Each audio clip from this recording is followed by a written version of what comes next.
Bonjour les élèves. Aujourd'hui, on commence par la première partie du chapitre 5, la tension continue. Avant de commencer, asseyez-vous dans un endroit calme. Préparez tout le matériel nécessaire. Suivez les instructions de l'enseignant. Écrivez des notes, écrivez votre réponse, mettez la vidéo en pause, mémorisez. Répétez la vidéo si nécessaire. Communiquez avec votre enseignant pour plus de clarification. Les objectifs de cette partie. Donnez des exemples de générateurs. Donnez des exemples de récepteurs. Citez les symboles de quelques composants, comme les récepteurs, les générateurs, interrupteurs et fils de connexion. Construire un circuit électrique simple. Connecter des lampes en série et en parallèle. Et finalement, schématiser des circuits électriques série et parallèles. Préparez un cahier pour écrire les notes et un crayon. Regardez ces appareils. Quelle forme d'énergie ont besoin ces appareils pour se fonctionner? Oui, ces appareils ont besoin de l'électricité pour se fonctionner. Donc, qu'est-ce que l'électricité? La matière est composée d'atomes qui eux-mêmes sont composés d'un noyau contenant un ou plusieurs protons. Ce sont des particules chargées positivement et des électrons négatifs qui gravitent autour de ce noyau. Alors le fait que ce soit le proton qui soit positif et l'électron négatif est une convention, hein. Ça a été fixé de façon tout à fait arbitraire. Ce qui importe par contre, c'est que les charges de signes opposés s'attirent tandis que les charges de même nature se repoussent. Dans certains atomes, comme les métaux, les électrons qui se trouvent sur les couches les plus à l'extérieur de l'atome peuvent circuler d'un atome à un autre. Dans ce cas, ces électrons sont appelés électrons libres. Si on prend un système avec à une extrémité un matériau chargé positivement et à l'autre extrémité un matériau chargé négativement, si on relie ces deux bornes avec un matériau conducteur, du métal par exemple, l'extrémité chargée négativement va venir repousser les charges négatives du conducteur, c'est-à-dire les électrons libres, vers l'extrémité chargée positivement. C'est ce déplacement des charges qui crée le courant électrique. Et c'est cette différence de charge entre les deux extrémités qu'on appelle différence de potentiel. L'électricité est divisée en deux parties, électricité statique et courant électrique. Le courant électrique est dû à l'écoulement de charges électriques. Ce qui nous intéresse, c'est le courant électrique. Les charges électriques coulent soit dans un seul sens, et dans ce cas, on parle du courant continu DC, ou dans deux sens opposés, et dans ce cas, on parle du courant alternatif AC. Dans ce chapitre, on parle du courant continu parce que le titre de ce chapitre est la tension continue. Cette figure représente les deux types de courant électrique, le courant continu et le courant alternatif. Dans le cas du courant continu, si vous remarquez, vous trouvez que les charges électriques se déplacent dans un seul sens. Tandis que dans le cas du courant alternatif, les charges électriques se déplacent dans deux sens opposés, en avant et en arrière.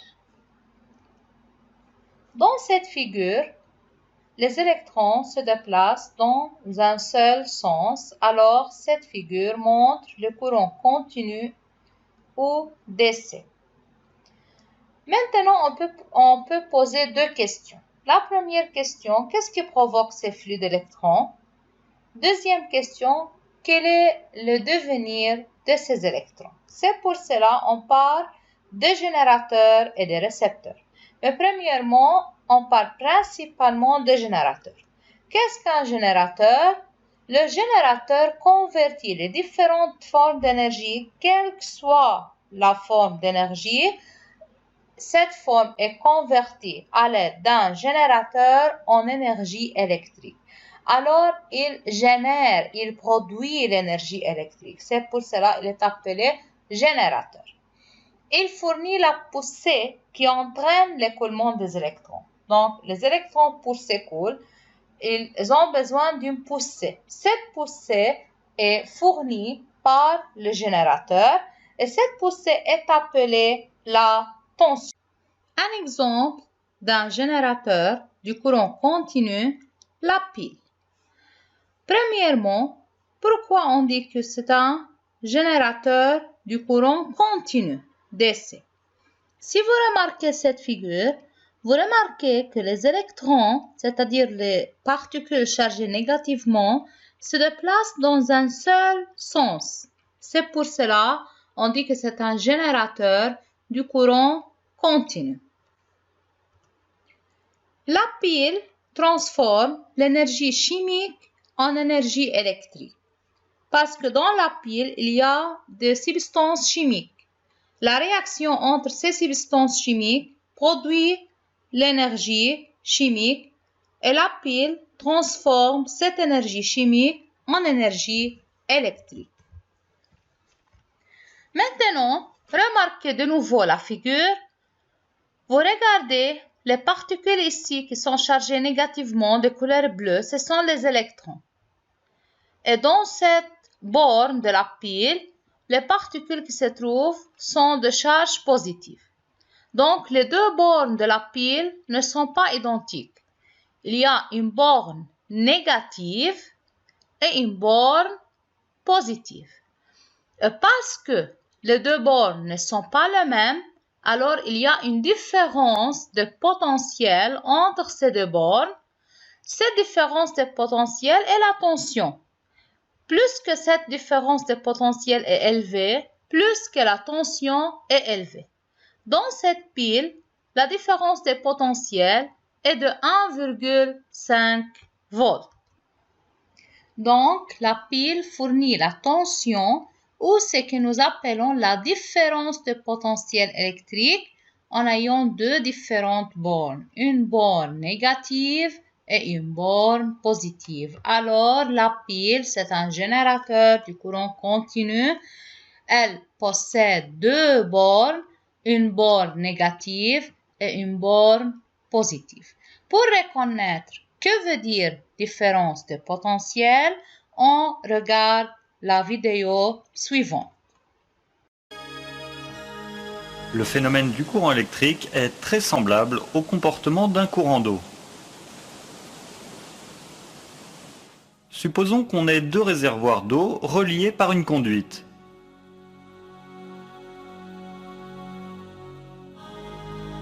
Si les deux réservoirs ont des niveaux d'eau différents et qu'on ouvre le robinet d'arrêt de la conduite, il va se produire un courant d'eau qui tente à niveler les deux réservoirs.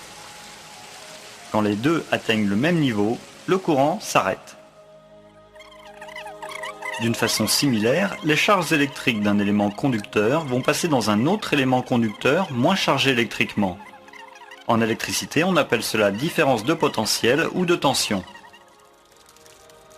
Revenons à l'eau. Pour obtenir que dans un circuit fermé, l'eau circule constamment, il faut installer une pompe qui la déplace. De la même manière, pour obtenir que dans un circuit électrique, il y ait un flux constant de charge électrique, il faut connecter une pile ou un générateur électrique qui maintienne constante la différence de potentiel pour que le mouvement ne soit pas interrompu. D'après la vidéo, l'écoulement des électrons se ressemble à un courant d'eau. Par exemple, dans cette figure, on a deux réservoirs.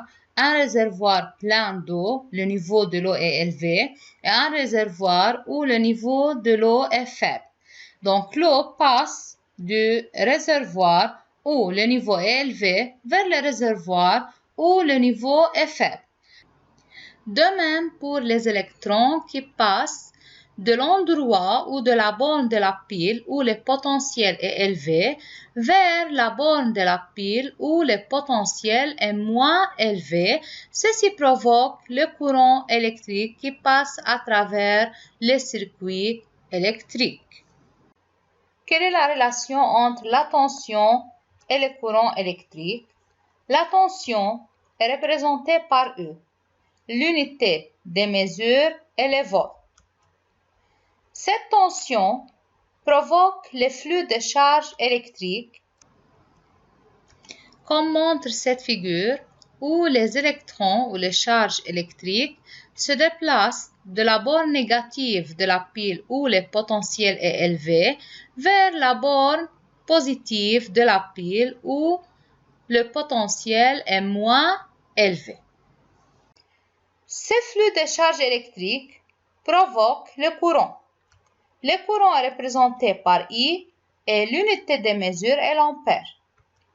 Alors, d'après cette figure, la tension est la poussée qui provoque le courant. Donc, la tension est la cause et le courant est l'effet. Donc, les électrons passent de la borne négative de la pile vers la borne positive.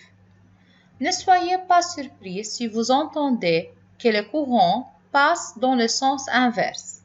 Ceci par convention. Le courant passe de la borne positive de la pile vers la borne négative. Alors, le sens de passage des électrons et le sens de passage du courant sont opposés.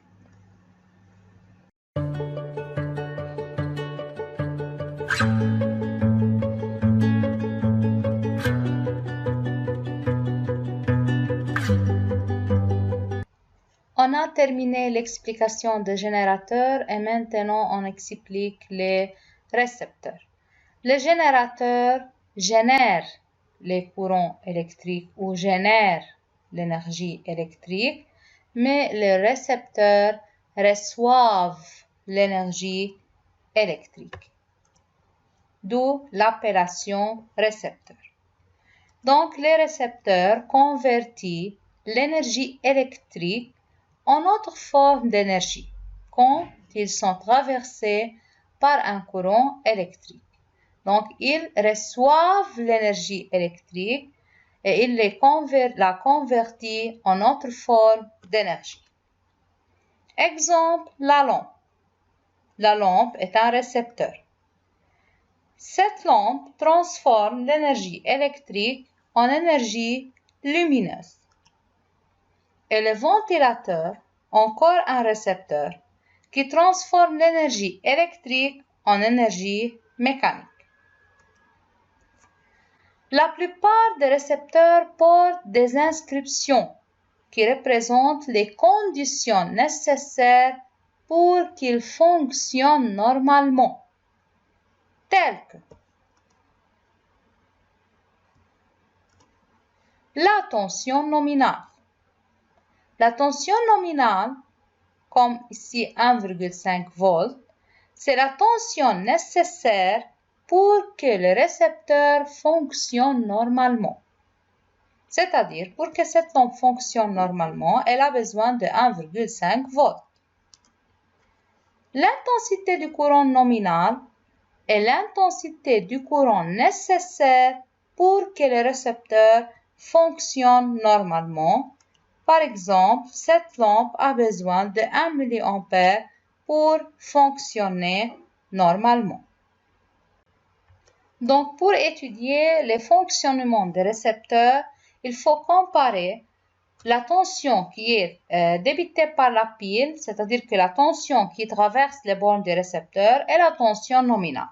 Si la tension qui traverse les bornes du récepteur est égale à la tension nominale, dans ce cas, le récepteur fonctionne normalement. Mais si cette tension est plus petite que la tension nominale, alors le récepteur fonctionne faiblement. Et si la tension qui est débitée par la pile est plus grande que la tension nominale, dans ce cas, le récepteur fonctionne fortement avec un risque de tomber en panne.